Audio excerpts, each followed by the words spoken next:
Mientras en Occidente los comunistas y sus aliados niegan la existencia de los campos soviéticos, el Gulag se encuentra en su mayor apogeo. Nunca antes había sido tan grande el número de detenidos en los campos, 2.750.000, a los que debemos añadir 2.800.000 deportados a los pueblos especiales, donde su suerte no es nada envidiable.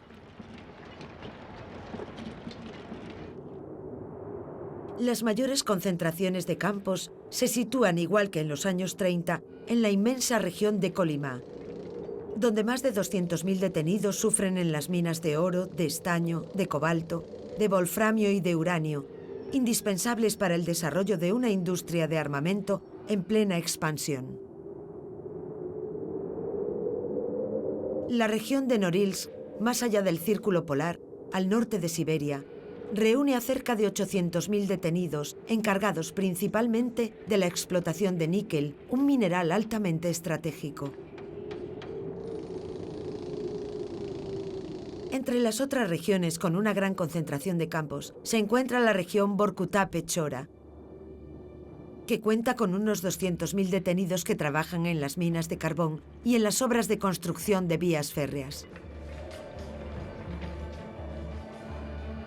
Kazajistán concentra más de 100.000 detenidos en los campos de Karlak, cerca de Karaganda. Cientos de miles de detenidos trabajan en los yacimientos de carbón de Kuzbass, en Siberia Central. Y un número parecido en la región de Krasnoyarsk. Unos 100.000 detenidos trabajan en los campos de Orserlak y de Amurlak.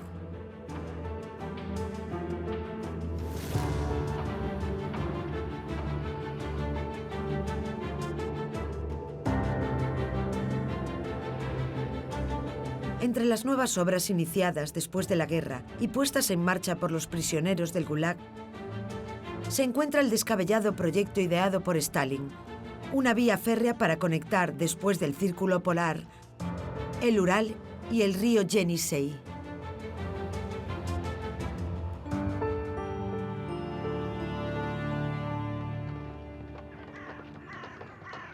Una vez iniciado en abril de 1947, este proyecto moviliza durante 6 años a cerca de 100.000 detenidos.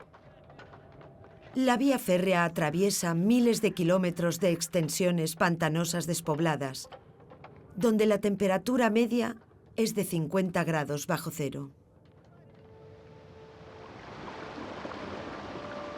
Cada primavera, el deshielo y las inundaciones provocadas por las crecidas de los grandes ríos siberianos destrozan el terraplén.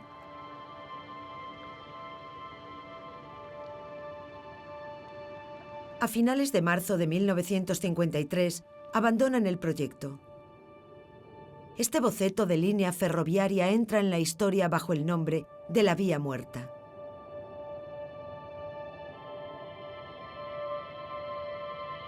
La Vía Muerta es el símbolo más notable del fracaso total del modelo de desarrollo basado en el trabajo forzoso.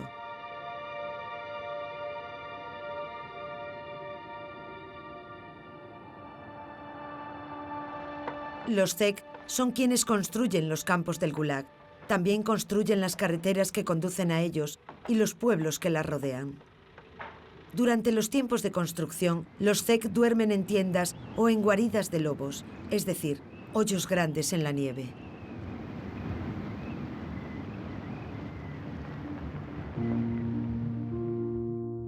En los campos, las cabañas son frías y están abarrotadas. Los zec duermen los unos al lado de los otros en fila. Los camastros son de 2 o 3 niveles. A menudo, los zec duermen directamente sobre la tabla, sin jergón. Alexei Priadilov es condenado a 7 años en el campo por editar un periódico clandestino. Había muchos cobertizos, cada uno con unas 500 personas. 3 niveles de camastros, sin colchones. Dormíamos apretujados los unos con los otros. El olor pestilente en los dormitorios impide poder respirar. El frío atraviesa los huesos día y noche, congelando los miembros y la piel. Estábamos abandonadas y hambrientas, tumbadas en esos camastros fríos recubiertos de escarcha. Un día, del frío, se me pegó el pelo a un muro. Y cuando quise levantarme, era imposible, porque todos los mechones del pelo estaban pegados al muro. Los barracones están alineados en la zona. La zona es el espacio delimitado por los postes de madera, el alambrado y las torres de vigilancia. A 5 metros de ahí está la zona prohibida. Franquearla supone pena de muerte inmediata.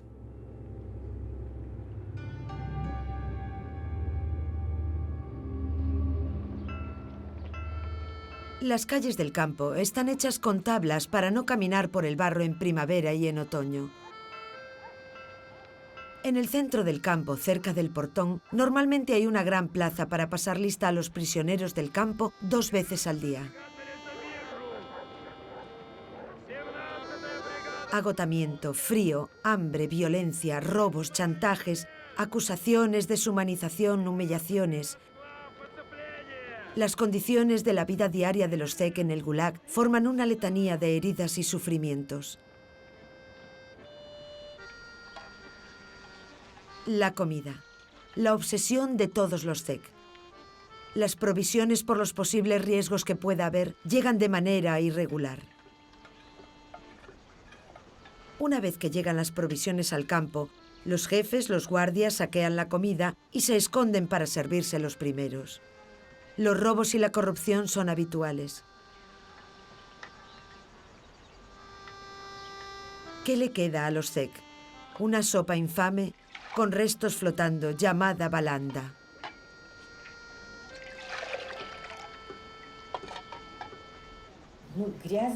Nos servían un calducho, sucio y maloliente, en el que flotaban raspas de arenques.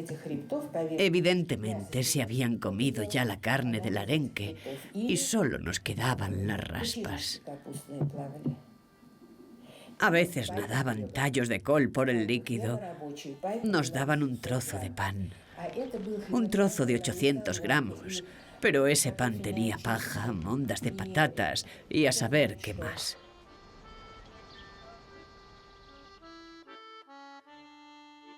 Vladimir Kantovsky es condenado a 10 años por defender a uno de sus profesores detenidos. El campo me enseñó algo esencial, que todo vale para conseguir comida. No dudé en despedirme de todos los trapos que traje de Moscú para conseguir una migaja de pan. Vivíamos como, no sé, bestias salvajes, insectos. Todos nuestros pensamientos y sueños giraban en torno a un futuro muy próximo. Solo pensábamos en comer, en recibir una ración con algo aunque fuese una corteza. Mirábamos ansiosos el plato en el que el guardia nos iba a poner el trozo de pan. Y nos parábamos a pensar qué parte nos iba a tocar según el lado por el que empezaban a repartirlo.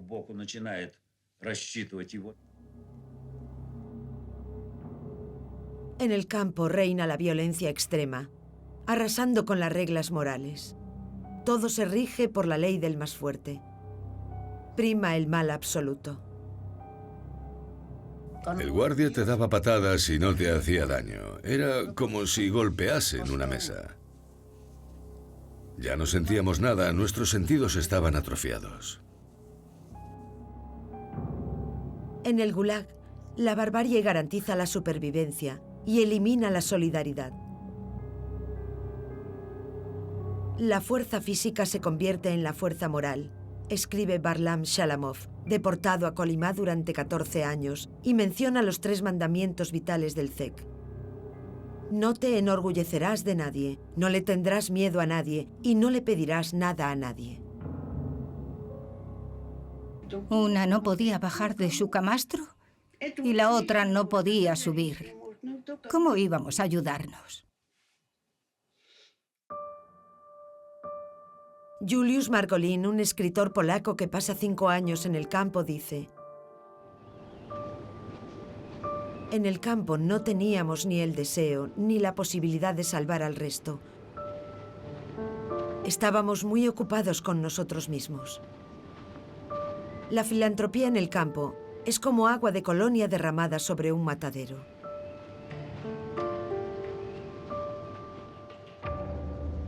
La civilización se queda a las puertas del campo. Olvidarse del que tienes al lado es el precio de la supervivencia. La única organización estructurada tolerada en los campos soviéticos es la del mundo de los delincuentes. La violencia, sus ritos, su lenguaje y los tatuajes son su seña de identidad.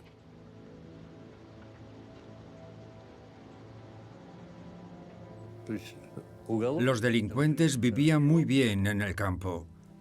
Comían hasta saciarse y bebían lo que querían.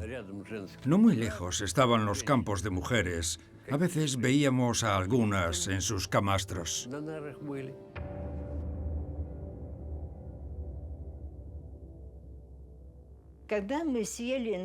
Estábamos sentadas sobre la hierba con nuestras cosas, cuando de repente se acercó una manada, no de personas, sino de criaturas que no hablaban ruso. De sus bocas solo salían groserías. Eran delincuentes que venían hacia nosotras y de la manera más descarada del mundo nos robaron todo lo que teníamos. Y nosotras nos quedamos con cara de tontas y sin entender quién era esa gente que nos lo había robado todo. A principios de los años 50, el Gulag ya no es rentable económicamente. Las inspecciones de los años 1951 y 52 en los principales complejos penitenciarios supusieron el desconcierto de la administración frente a la gran caída de la rentabilidad del Gulag. Algunas de las grandes obras acumulaban un retraso considerable.